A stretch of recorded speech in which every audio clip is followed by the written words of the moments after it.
Well, JP Morgan Commodities team's formal view is that in fourth quarter we're forecasting a Brent price of around 117 and then next year around 117.5.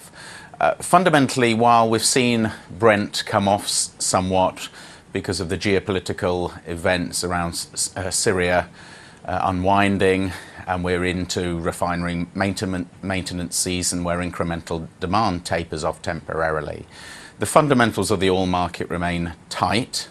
We believe further supply side issues or geopolitical issues impacting supply, and demand seems relatively robust. So we're positive on the oil complex, at least going into the year end and next year.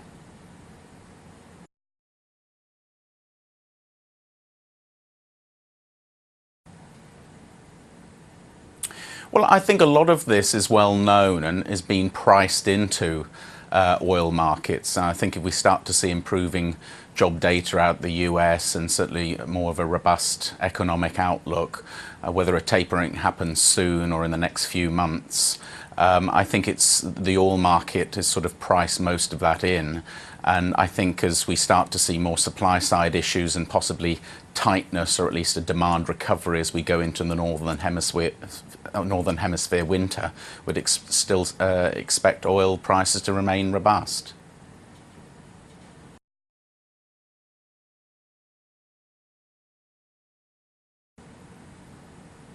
Well, it's a very good question. I've spent the last 10 days with JP Morgan's Australian oil and gas analyst, Ben Wilson, and a lot of the market focuses on China. I think we're in very much early stage exploration in China.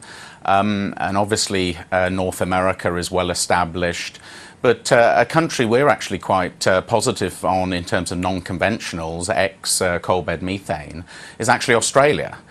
This is a market, according to the US government, of around just over 400 TCF of shale gas, recoverable shale gas resources, has a good fiscal regime, export routes at the moment with sort of midstream investment to feed some of those export routes.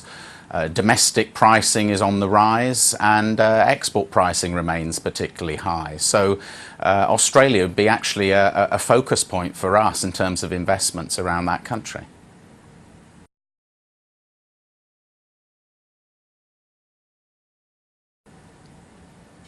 Yeah, it's a very good question. I mean, overall, our formal forecast is globally we're forecasting this year around 800,000 barrels per day incremental oil demand growth, and similar sort of for 2014. And that's predicated on sort of a 0.3 million barrels per day decline in OECD demand, and over 1 million barrels per day incremental non-OECD demand. And a lot of that is certainly coming from LATAM. We're still forecasting around 3% growth, or Middle East and Africa around 2% growth. Actually, a country has surprised us this year has been China. At the start, if you'd asked me what JP Morgan's forecasting for oil demand growth, we'd have said 3%, and year to date we're around sort of 5%, and that is predominantly driven by gasoline demand growth. So we're seeing a robust non-OECD incremental demand, which is supportive to overall global demand.